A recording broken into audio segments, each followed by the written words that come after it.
За околу 3 месеци ќе се одржи уште еден самит на НАТО, овој пат во Чикаго.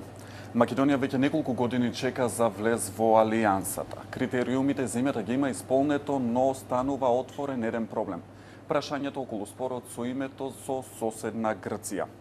Во земјава и понатаму очекувањата се многу високи. Дали предстојниот самит во НАТО ќе ги оствари очекувањата на граѓаните, останува да видиме во мај годинава. Ова е 24 анализа. Разговараме со доктор Стефани Бабст, заменик помошник на генералниот секретар во секторот за јавна дипломатија во НАТО. Good evening, Ms. Stefani Babst. About one NATO summit, it's about to happen in May this year in Chicago. What would be the key activities that the public diplomacy sector is going to make about preparing the summit? Whenever a summit is going to take place, we organize a number of public events in the run-up to the summit, but also on the margins of the event itself. So you will see in the months to come numerous activities such as seminars, conferences, workshops. We will reach out to students, and we also work very much on social media. So one of the key activities that we are planning for the Chicago summit is what we call NATO IREPs. In fact, we have just launched it. It's a video competition to which we invite young people. They should submit their videos on NATO to us, and the winners will be invited to participate at the Chicago summit. The enlarging of NATO, it's not officially on the agenda of the summit. Are you expecting to be brought some important decisions on the summit from view of the enlarging in Southeastern Europe? Well, it is obviously hard to predict what the alliance leaders will ultimately discuss. I can tell you that they for sure will discuss the situation in Afghanistan and how we undertake transition in Afghanistan. They will also discuss our post-2014 strategy in Afghanistan. And here the former Yugoslav Republic of Macedonia will play a critical role, because you deploy forces to Afghanistan and you play a very valuable role. So you will have a say on the overall future of our strategy in Afghanistan.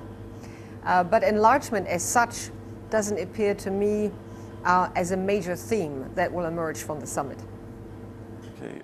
Macedonians are still supporting the entering of the country in NATO.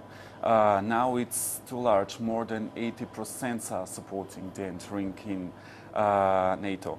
What do you think? Why are Macedonians so big supporters of the entering? Well, NATO is a very robust organization, and it's a provider of security and stability for more than 900 million people who live on the territories of NATO member countries. So I can very well understand the Macedonians. They for sure would like to be part of it. But unfortunately, there is still a pending issue, which is the name issue, by which NATO can't really do much about it, because it's very much an issue between Skopje and Athens. So we very much hope that after this long period of time, the two governments will come to grips to solve it, and then we can move forward with the accession of the former Yugoslav Republic of Macedonia to NATO. Okay. As I said at the beginning, Macedonia had done all the criteria that were asked to be done. We have only the name issue with Greece. All the Macedonians are having such a big expectations from the summit that's going to happen in May. What do you think? If it's not happen again, if Macedonians get disappointed again in NATO, what do you think? Would it be negative for the NATO? What would it be negative? Well, as I already tried to say, the issue is really not with NATO. The issue is between the former Yugoslav Republic of Macedonia and Greece. And at the Bucharest summit, some couple of years ago, we made already clear that you would like to invite your country to become a member, provided that this issue is solved. So it is not really for NATO to be blamed. I think that the governments, both in Athens and also here in my host country, would undertake every effort that is really needed in order to solve this pending issue more sooner than later. Okay. The process of enlarging, it's very important for the picture of NATO that most of the countries have. How important for NATO is the enlarging for about countries in southeastern Europe? Well, we have said many times, and I'll be happy to repeat that for us the EU-Atlantic integration of the Southern Balkan regions in NATO is really very important. So it remains on our agenda, and enlargement remains in our agenda. We would like to finish business in this part of Europe as we would continue like working with the countries of the region. So the sooner, the integration is proceeding according to the wishes of the population, according to what our governments are saying, the better it is for Europe and for this part of Europe. As a part of NATO, for all the country, is important the safety in the region. How is produced that? How NATO can guarantee the safety of one country in one region? Well, I mean, first of all, our job is to protect our member countries. And for that we have an article which is called Article 5 of the Washington Treaty, which describes the commitment to collective defense. And this is still very valid.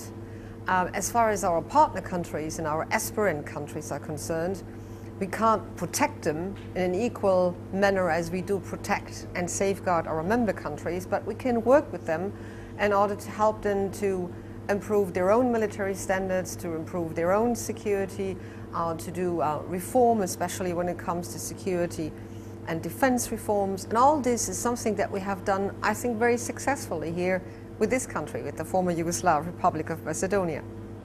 Is this the only role that NATO plays? I mean, the safety role. Is there any economical role? Not directly. NATO is not about selling tanks.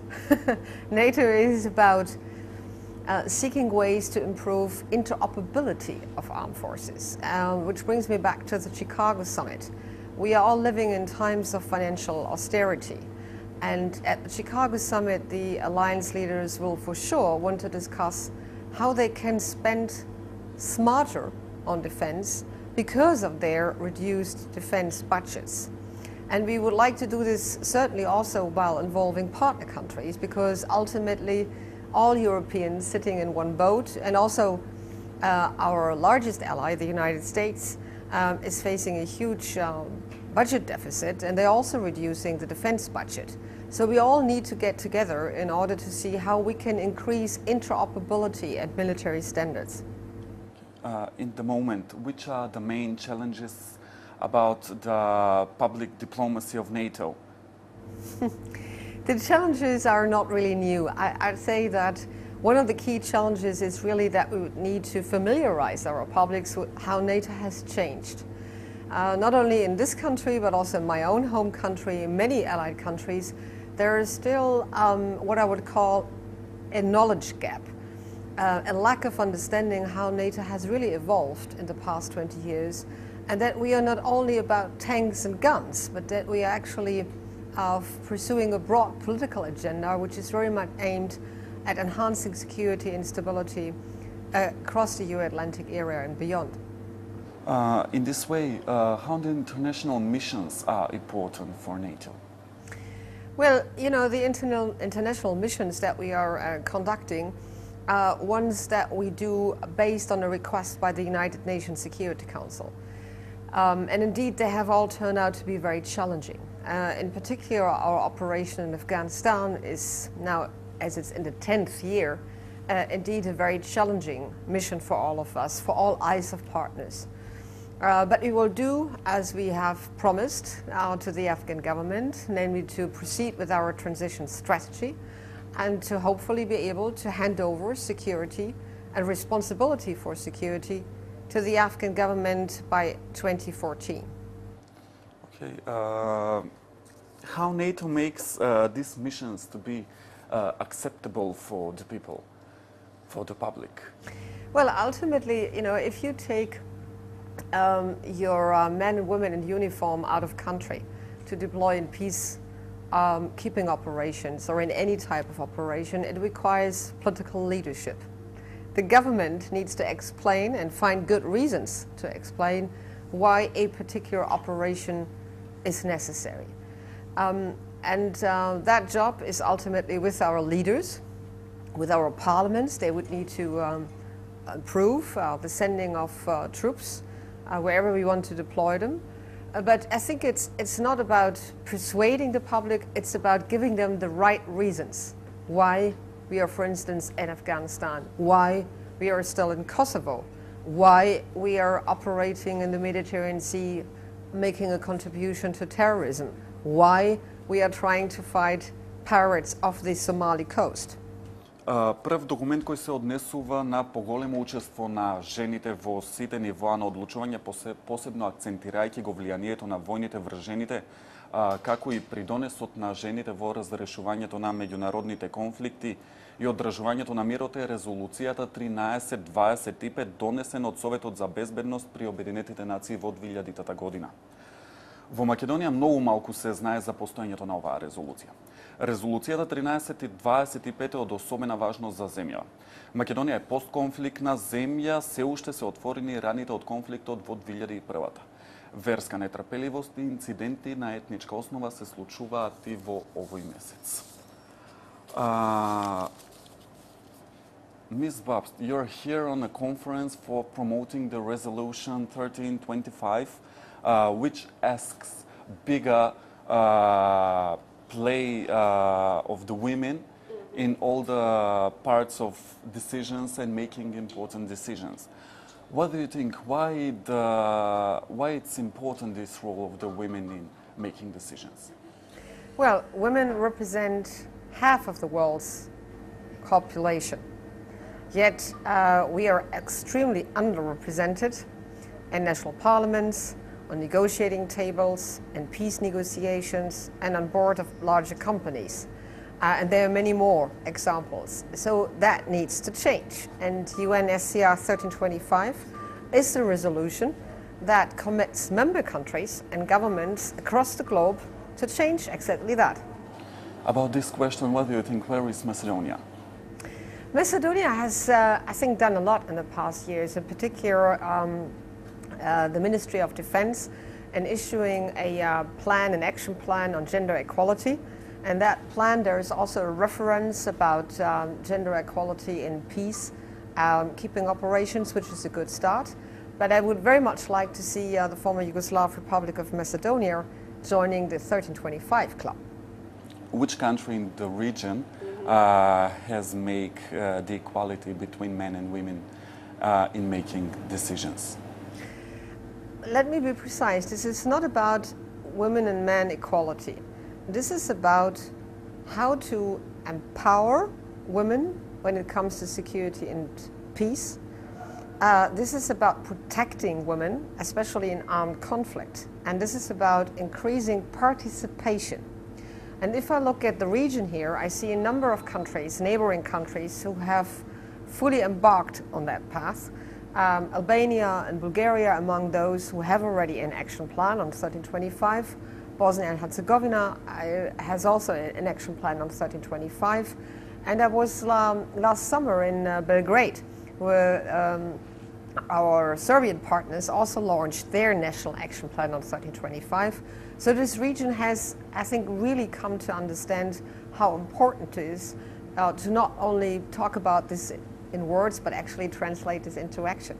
How NATO is doing about the resolution 1325, and which are the effects, that people can see? Well, I mean, one immediate effect is that you can see now female engagement teams in Afghanistan.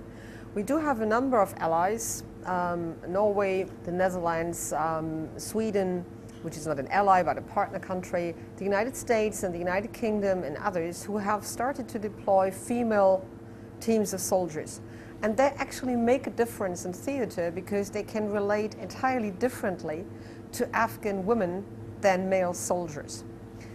They help at checkpoints, they help at physical examinations, they help Afghan women to go to educational facilities, to health clinics and many others alike. Second, we have really started together with our Afghan partners to train female Afghan police officers as well as female Afghan soldiers, because we would like the Afghan army and the Afghan police corps to also include Afghan women. And I think that's something that we can be proud of, because we have achieved already, at least to a certain degree, some development over there. I'm also very, I feel very strongly about the Afghan Minister of Women Affairs, with whom I have become very friendly over the past number of years. I keep on supporting her projects, which is, for instance, also about providing training for using internet. We have in Afghanistan a number of universities that we have connected with internet, remote universities that also offer opportunities for young Afghans, female Afghans, girls and women, to actually undertake training and to become full-fledged digital citizens. Okay. Thank you for being part of 24 Thank you very much. Thank you. Bye. Токму тоа беше разговорот со Стефани Бабст, заменик помошникот на генералниот секретар во секторот за јавна дипломатија во НАТО. Разговаравме за предстојниот самит во НАТО, како и што самите слушнавме, кои ќе бидат големите одлуки и дали ќе има некои одлуки кои што ќе се однесуваат на Македонија. Останува да видиме во мај годинава во Чикаго, кога и се одржува самитот, како и што таа самата потенцираше, критериумите земјава ги има исполнета, меѓутоа останува и понатаму главен проблем прашањето за спорот околу името со соседна Грција. Ова беше 24 анализа на 24 вести.